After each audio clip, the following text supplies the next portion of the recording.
चलिए आज हम स्टार्ट करेंगे पाइथागोरस थ्योरम। हमें एक्सरसाइज 6.5 करनी है, 6.4 नहीं करनी है, क्योंकि जो उससे रिलेटेड आपकी थ्योरम है वो इस बार रिलेटेड है। इस बार आपके सिलेबस में से उसको हटा दिया गया है। दो थ्योरम थी, एरिया वाली और उसके कॉरेस्पॉन्डिंग साइड्स वाली, वो दोनों हटाई हुई है।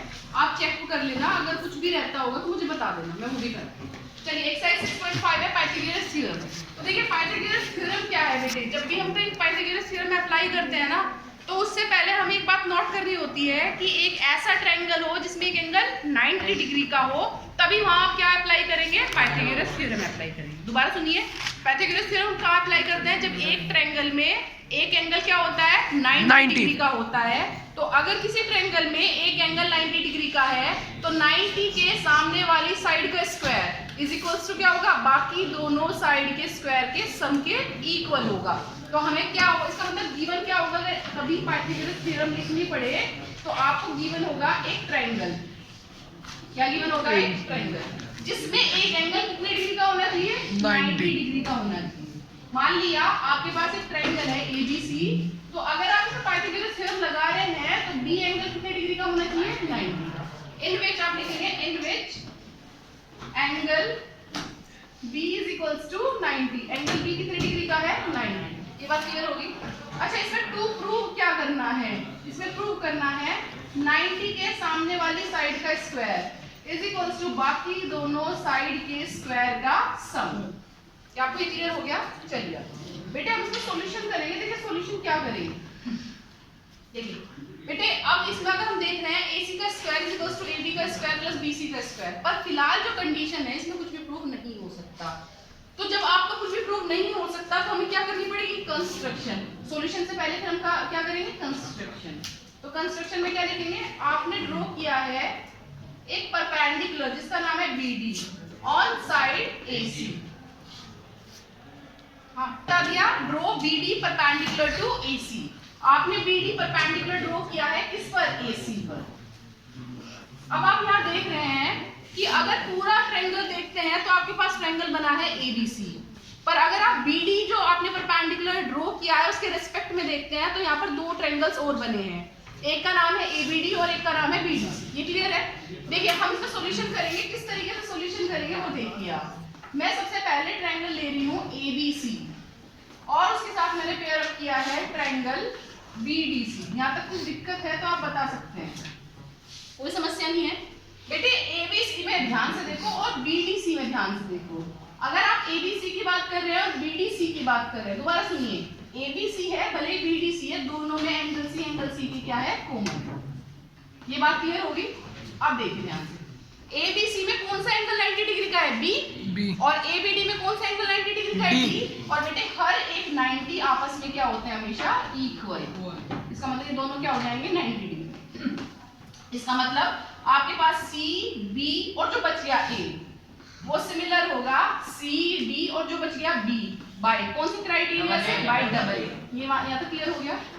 इसका मीनिंग आप इसे क्या लिख सकते हैं, इसे लिख सकते हैं फर्स्ट टू के साथ फर्स्ट टू का रेशियो, लास्ट टू के साथ लास्ट टू का ratio, and first and last के साथ फर्स्ट एंड लास्ट का रेशियो। बताइए यहाँ पे कुछ प्रॉब्लम हो। देखो बेटे हमें प्रूव क्या करना है, AC का square is equals to AB का स्क्वायर प्लस BC का स्क्वायर ना। अगर मुझे यहाँ पे स्क्वायर बनता है तो मुझे बना लेना चाहिए ना। तो जब मैंने ध्यान से देखा तो मेरा एक ही स्क्वायर बनता है। देख लीजिए पूरे अच्छे से देख लीजिए, यहाँ पर सिर्फ एक ही स्क्वायर बनता है। अगर मैं फर्स्ट टर्म को किसके साथ पेयर अप करूँ, थर्ड टर्म के साथ। तो ऐसे मैंने किया, CB अपॉन CD को किसके साथ लिख लिया, CA अपॉन CB के, और इनकी क्रॉस मल्टीप्लाई। तो क्या बन गया है हमारे पास, CB का square is equals to CA into CD, और ये इक्वेशन नंबर आपकी बन गया है। बात समझ में आ गई। अब देखिए दूसरा ट्रायंगल देखिए, एक ट्रायंगल बनता है आपके पास ABC और ABC के साथ ले लिया आपने ADB।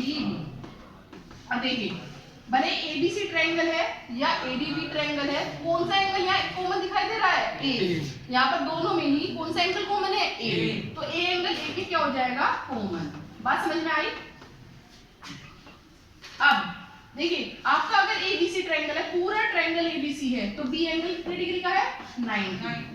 और अगर आपका ADB ट्रायंगल है तो D एंगल कितने डिग्री का है, 90। और 90 तो आपस में हमेशा क्या होते हैं, इक्वल। इसका मतलब ABC is similar to triangle ADB by the property of double edge। इसका मीनिंग ये है कि आप इसे लिख सकते हैं AB upon AD is equals to BC upon DB is equals to AC upon AB। अब फिर आपको स्क्वायर देखना है कि स्क्वायर किस तरीके से बन सकता है। तो आप क्या लेंगे, फर्स्ट और लास्ट टर्म लेंगे। तो ये बनेगा आपके पास AB upon AD is equals to AC upon AB। By cross multiplication आप लिख सकते हैं इसे AB square is equals to AC into AD, और ये कहलाएगी आपकी इक्वेशन नंबर 2। यहाँ तक बात समझ में आ गई?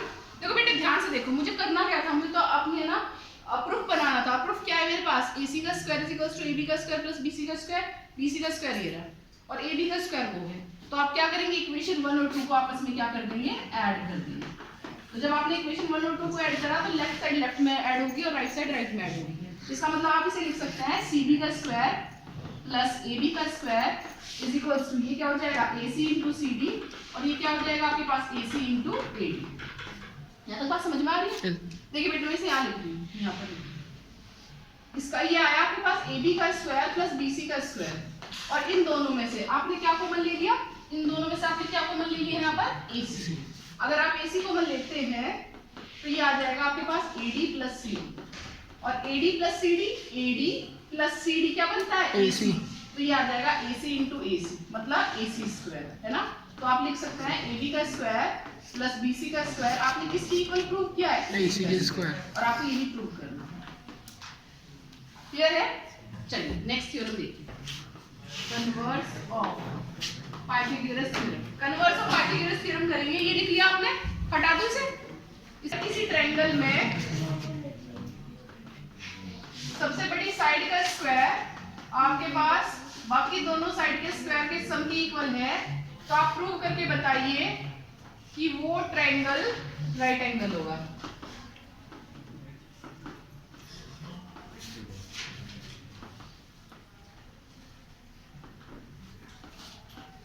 ये तो बोला आपने, क्या कंस्ट्रक्शन होगी मैं बता दूं। हमारे पास था ट्रायंगल ABC जिसमें सबसे बड़ी साइड का स्क्वायर बाकी दोनों साइड के स्क्वायर के सम के इक्वल था। अब मुझे इसमें प्रूव करना है कि ये जो ट्रायंगल है ना वो ABC राइट एंगल होगा। देखो बेटे जब तक मैंने इस पर कोई एंगल नहीं बनाया इसमें आप ये नहीं मान सकते कि ये राइट एंगल है। बहुत सारे बच्चे क्या करते हैं, ऐसी कहीं फिगर होती है तो सिर्फ अपने आप से ही कह देते हैं राइट एंगल है ना, पर जब तक आप इसमें एंगल 90 डिग्री का नहीं लिखेंगे तब तक ये राइट एंगल नहीं है। मुझे क्या पता कि थोड़ा तिरछा बन रहा है सीधा बन रहा है, तो बना दिया ऐसे रेंज में। तो हम इसमें कंस्ट्रक्शन क्या करेंगे, हमने एक ट्रायंगल, आपने इसमें लिखेंगे ड्रॉ ट्रायंगल DEF। आपने एक ट्रायंगल ड्रॉ किया DEF जिसमें एंगल जो E है वो 90 डिग्री का है। इसका मतलब आपने जो ड्रॉ किया है ट्रायंगल DEF जिसमें एंगल E जो है वो 90 डिग्री का है, ठीक है। साथ ही साथ इन विच आपके पास जो AB साइड होगी वो DE के इक्वल है, बल्कि इसे उल्टा लिखना चाहिए, DE जो साइड है वो AB के इक्वल है, और BC साइड जो है आपके पास EF के इक्वल है। इस तरह से हो जाएगा। देखिए अब इसका सॉल्यूशन देखिए। अब इसका हम सॉल्यूशन में क्या लिखेंगे, इट इज गिवन, आपको दिया क्या गया है, आपको दिया गया है कि यहाँ पर AC का स्क्वायर किसकी इक्वल है, AB square plus BC square की इक्वल। ये क्लियर हो गया। पर आपने अभी जो ट्रायंगल ड्रॉ किया है उसमें AB साइड DE की इक्वल थी और BC साइड किसकी इक्वल थी, EF। तो AB को किससे चेंज कर देंगे, DE से, और BC को किससे चेंज कर देंगे, EF से, और ये कह देंगे इक्वेशन 1। बात समझ में आ गई। अब अगर आप ट्रायंगल DEF में देखें, अगर आप ट्रायंगल DEF में देखें तो क्या आप देखेंगे कि एंगल E कितने डिग्री का है, 90 का है। तो अभी अभी हमने पढ़ा था अगर एक ट्रायंगल में एक एंगल 90 डिग्री का है तो वहां आप क्या अप्लाई कर सकते हैं, पाइथागोरस थ्योरम अप्लाई कर सकते हैं। इसका मतलब आपके पास DF का जो स्क्वायर है वो DE square plus EF square के क्या होगा, इक्वल होगा, और इसी इक्वेशन नंबर आप 2 कह देंगे, इसे इक्वेशन नंबर आप 2 कह देंगे। ये क्लियर हो गया। देखिए अगर आप इक्वेशन 1 देखते हैं और इक्वेशन 2 देखते हैं, 1 को देखिए या 2 को देखिए, आप ये देखते हैं कि दोनों की राइट हैंड साइड आपस में क्या होंगी, इक्वल होंगी। बेटे जब आपकी दोनों की राइट हैंड साइड इक्वल है ना, ये बात बिल्कुल ऑब्वियस है कि ये इनकी लेफ्ट हैंड साइड भी आपस में क्या होगी, इक्वल होगी। अब देखो लेफ्ट राइट दोनों इक्वल है, इसका मतलब इक्वेशंस भी आपस में इक्वल है। इसका मीनिंग क्या हुआ कि AC स्क्वायर किसके इक्वल हुआ, DF स्क्वायर के। अब देखिए बेटे आप चाहे तो इन दोनों का रूट ले सकते हैं ना, दोनों साइड का, taking square root on both sides. तो तो क्या मिलेगा आपके पास AC is equals to DF, क्योंकि स्क्वायर से स्क्वायर रूट क्या हो जाता है, कट हो जाता है। तो अब आप इसमें देखिए इन triangle ABC and triangle DEF क्या देखेंगे आप भाई, AB किसके इक्वल था, DE के, BC किसके इक्वल है आपके पास, EF के, और AC को अभी आपने प्रूव किया है किसके इक्वल, DF से। ये तो आपके प्रूव्ड है और ये दोनों आपने लिखे हैं गिवन से या कंस्ट्रक्शन से भी लिख सकते हैं, ठीक है। गिवन लिख दो या कंस्ट्रक्शन लिख दो, आपकी मर्जी। तो इसका मतलब क्या होगा, ट्रायंगल जो ABC है वो कॉन्ग्रुएंट होगा ट्रायंगल DEF की किस प्रॉपर्टी से बेटे, बाय ट्रिपल एस। इसका मतलब क्या हुआ कि आपके जो रिमेनिंग पार्ट्स होते हैं ना बेटे, वो CPCT से आप इक्वल लिखते हैं। इसका मतलब ये हुआ कि आपके पास angle B is equals to क्या होगा, एंगल E बाय CPCT। तो अगर एंगल B एंगल E के इक्वल है, B एंगल E के तो इक्वल है, पर E तो ऑलरेडी कितने डिग्री का था, 90 डिग्री का था। इसका मतलब B एंगल भी कितनी डिग्री का हो जाएगा, 90 डिग्री का हो जाएगा। और आपको यही प्रूव करना था कि जो ट्रायंगल ABC है उसमें एक एंगल कितने डिग्री का है, 90 डिग्री। नेक्स्ट वन का फर्स्ट पार्ट है। वन का फर्स्ट पार्ट क्या है, sides of triangle are given below. आपको साइड्स दी हैं ट्रायंगल की, which of right triangle write the length of its hypotenuse. आपको है ना साइड्स दी हैं, साइड क्या दी है आपके पास, 7 centimetre, 24 centimetre, 7 centimetre, 24 centimetre and 25 centimetre. तो अभी हमने क्या पढ़ा है भाई, आपकी उसमें पाइथागोरस थ्योरम लगे या न लगे, उसने कन्वर्स भी पढ़ा है या पाइथागोरस से पढ़ा है। पाइथागोरस में रूल दिया है कि अगर एक ट्रायंगल 90 डिग्री का होगा तो 90 के सामने वाली साइड का स्क्वायर बाकी दोनों साइड के स्क्वायर के सम के क्या होगा, इक्वल। इसका उल्टा क्या दिया है, इसका उल्टा दिया है अगर किसी सबसे मतलब किसी ट्रायंगल में सबसे बड़ी साइड का स्क्वायर बाकी दोनों साइड के स्क्वायर के इक्वल है तो आप उसमें प्रूव करके बताइए कि वो एंगल 90 डिग्री का। और वही केस आपको यहाँ लगाना है, एक तरीके से कन्वर्स ऑफ पाइथागोरस लगानी है। तो मैं रैंडम क्या बनाऊंगी बेटे, एक ट्रायंगल बनाऊंगी। सबसे बड़ी साइड दिखाई दे रही है, मैंने 90 नहीं लिखा, इस बात पर ध्यान दो। मैंने इसे 25 लिख दिया, इसे 24 लिख दिया अपने हिसाब से, और इसे 7 लिख दिया। अब मैं ट्राई करके देख रही हूँ क्या सबसे बड़ी साइड का स्क्वायर बाकी दोनों साइड के स्क्वायर के सम के इक्वल है। और मैंने नाम दे दिया इसे कोई ABC। हम लिखेंगे इन ट्रायंगल ABC। हमने ऐसे लिख दिया इसमें कि जो AC का स्क्वायर है क्या AB square plus BC square के इक्वल है। तो AC कितना आपने लिखा है, 25 का स्क्वायर इज इक्वल्स टू 24 का स्क्वायर प्लस 7 का स्क्वायर। तो 25 का स्क्वायर 625, ये आपके पास 576 प्लस 49, ये आ गया 625 इज इक्वल्स टू 625। अब बेटे जब 625 के इक्वल है तो आप क्या लिखेंगे, so triangle ABC is right angle triangle. और अगर ये पूछे राइट एंगल किस पे है तो बाय एंगल B पर वो कितने डिग्री का है, 90। यहाँ एक लाइन भी लिख सकते थे आप, यहाँ एक लाइन भी लिख सकते हैं, so by converse of Pythagoras theorem. इस लाइन को भी आप अप्लाई कर सकते हैं क्योंकि बेटे कन्वर्स ही तो है एक तरीके से। आपने इसमें अप्लाई करा कि 90 प्रूव कर रहे हैं ना दीदी हम, दोनों साइड के इक्वल है और बाद में वो दोनों इक्वल आ गए तो ये कन्वर्स ऑफ आपकी क्या लगी, पाइथागोरस थ्योरम। तो आप इसमें एक लाइन ये भी दे सकते थे, so by converse of Pythagoras theorem triangle ABC is right angle at B, ये भी दे सकते हैं। चलिए फर्स्ट का सेकंड पार्ट देखिए, इसमें साइड्स दी हैं आपको 3 सेंटीमीटर, 8 सेंटीमीटर और 6 सेंटीमीटर। फिर वही रैंडम एक्सपेरिमेंट करेंगे, ये दे रखा है 3 सेंटीमीटर, 6 सेंटीमीटर और 8 सेंटीमीटर। तो बेटे मैं रैंडमली सबसे बड़ी साइड को 8 सेंटीमीटर मान लिया और बाकी साइड को मैंने 3 सेंटीमीटर और 6 सेंटीमीटर सपोज कर दिया। इसे नाम दे दिया कोई ABC। अभी फिलहाल मुझे नहीं पता कि ये राइट एंगल है या नहीं है, तो मैंने लिख दिया इन ट्रायंगल ABC। आप क्या लिखेंगे कि जो AC का स्क्वायर है वो किसकी इक्वल होगा, ये बाय कन्वर्स ऑफ पाइथागोरस से लिख रहे हैं बेटे उसके अकॉर्डिंग। तो ये आ जाएगा 8 स्क्वायर इज इक्वल्स टू क्या होगा, 6 स्क्वायर प्लस 3 स्क्वायर। 8 स्क्वायर मतलब 64, ये आ गया 36 प्लस कितना आ गया 9। तो 64 कभी भी नहीं बराबर होगा 45 के, तो ये आपस में क्या है, नॉट इक्वल है। तो आप क्या लिख देंगे, so triangle ABC is not a right angle triangle. ऐसे कर लेंगे आप। हम क्वेश्चन नंबर 7 की तरफ बढ़ते हैं। PQR is a right angle triangle at P। PQR जो है वो राइट एंगल ट्रायंगल है at P and M is a point on QR। M कोई पॉइंट है किस पर, QR such that PM is perpendicular to QR। आपको इसको प्रूव करना है PM square is equals to PM into MR। मैं लिखना चाहती हूँ कि जो PQR ट्रायंगल है वो 90 डिग्री का है किस पर, P पर, है ना। अगर मैं पी क्यू आर में से P निकाल दूं, पी क्यू आर में से अगर P निकाल दूं तो मैं यहाँ लिखना चाहती हूँ कि R प्लस Q 90 डिग्री के होंगे, हाँ या ना? बेटे मैं उन्हें अपनी सुविधा के लिए 1 और 2 सपोज करना चाहती हूँ, अगर आपकी इच्छा हो तो कर सकते हैं। मैंने R और Q को 1 और 2 सपोज कर दिया, ऐसे लिख सकते हैं। हाँ दीदी। इसका मतलब 1 प्लस 2 का सम या 90 डिग्री का हो गया। इसके बाद मैं वही पाइथागोरस की तरह ही कर रही हूँ, पर मतलब थोड़ा सा अलग। PMR मैंने ट्रायंगल लिया जिसमें M 90 डिग्री का है। PMR मैंने क्या लिया बेटे? ट्रायंगल लिया 90 का है M। इसका मतलब अगर M को निकाल दिया जाए, अगर M को निकाल दिया जाए तो R प्लस P का सम कितना बनेगा? R प्लस P का सम 90 बनेगा। और मैंने R को तो 1 लिख रखा है, P को मैं यहाँ 3 लिखने जा रही हूँ और इसे लिखने जा रही हूँ 4। ऐसा लिख सकती हूँ क्या? बेटे मैंने आपको भी बताया था 90 तो सभी 90 आपस में इक्वल होते हैं, 90 डिग्री तो 90 डिग्री होता है। इसका मतलब अगर मैं इस इक्वेशन कहूँ तो इक्वेशन 1 और 2 आपस में इक्वल है। इक्वेशन 1 और 2 आपस में इक्वल है। बात समझ रहे हैं आप मेरी? तो अगर 1 और 2 इक्वल है तो 1 प्लस 2 का सम किसकी इक्वल होगा? 1 प्लस 3 के इक्वल होगा। 1 से 1 कैंसिल हो गया, इसका मतलब 2 किसकी इक्वल है? 3 के। तो जब 2 3 के इक्वल हो सकता है, उसी तरीके से 1 भी तो किसकी इक्वल होगा? 4 के। क्या आपको मेरी बात समझ में आ रही है? बस बेटे क्वेश्चन हो गया solve.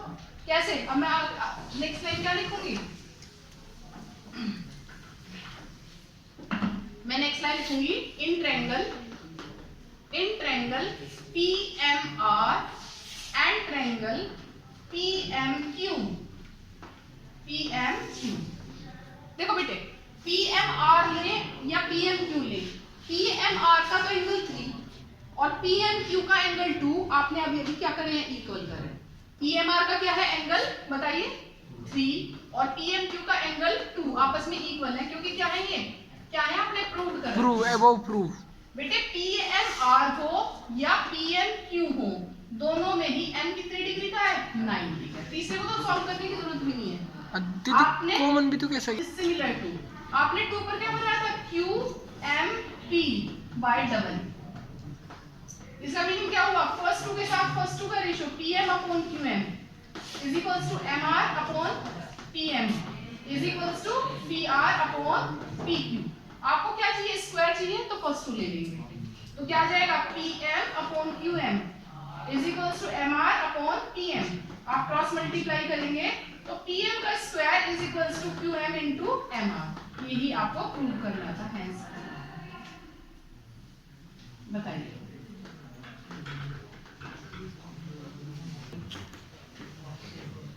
in which angle C is equals to 90। क्या प्रूव करना है आपको इसमें? आपको प्रूव करना है कि AB का जो स्क्वायर है वो 2AC के स्क्वायर के क्या होगा? इक्वल होगा। सॉल्यूशन क्या है? देखिए सॉल्यूशन आप लिखेंगे इन ट्रायंगल ABC। ठीक है, ABC आपके पास आइसोसेलेस है, यही लिख देती हूँ, आगे के काम में छोड़ो। जब आइसोसेलेस है इसका मतलब AB किसके, BC किसके इक्वल होगा? AC के। AC is equal to BC। AC किसके इक्वल होगा? आप लिखेंगे in triangle ABC angle C is equal to 90। तो आप इसमें क्या लगाएंगे? Pythagoras theorem. By Pythagoras theorem. By Pythagoras theorem. Pythagoras theorem क्या है?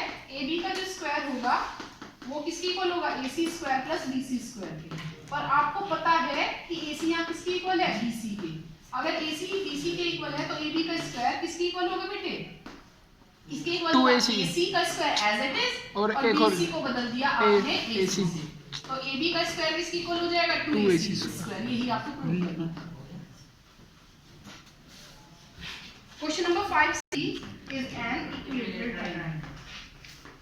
equilateral triangle।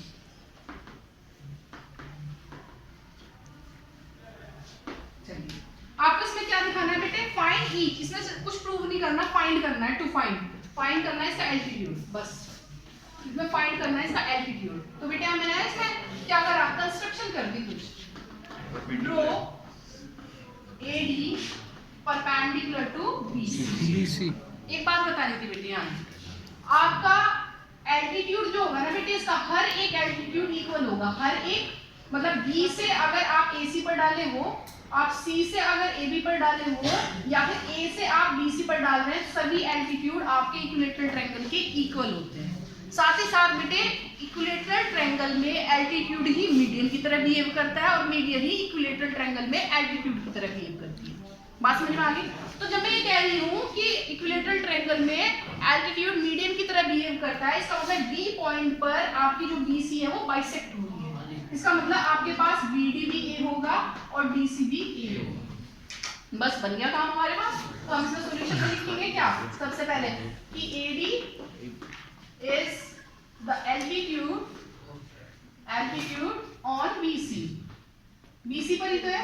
इसका मतलब आप लिखेंगे BD is equals to DC is equals to A। अब लिखेंगे इन ट्रायंगल ABD। अब देखो ABD में एंगल D कितने डिग्री का है? 90। तो आप यहाँ लगा देंगे पाइथागोरस थ्योरम। क्या लगा देंगे बेटे? Pythagoras theorem. तो पाइथागोरस थ्योरम क्या लगाएंगे कि आपके पास AD का जो स्क्वायर है वो किसके इक्वल है? AD का square plus BD square. AB कितना है आपके पास? 2A। 2A का square is equals to AD आपको निकालना है और BD कितना है? A square. तो 4A square minus A square is equals to AD square. तो इसका मतलब AD square is equals to 3A square. इसका मतलब AD is equals to root of 3A square. इसका मतलब क्या होगा? AD is equals to A root 3। पर आपको बता दूं यहाँ AD, यहाँ आपके पास बेटे अगर इस तरह से बनाती हो, बना दो ना, अब तो समझ में आ गया। AD अगर आप C से बनाते हैं तो आप नाम देंगे CE, और अगर आप B से बनाते हैं तो आप नाम देंगे BF। आपस में इक्वल होंगे और उनकी जो मेजरमेंट है वो कितनी होगी? A root 3। कुछ पूछना है? क्योंकि आपके पास इक्विलेटरल ट्रायंगल में सभी एल्टीट्यूड्स क्या होते हैं? इक्वल।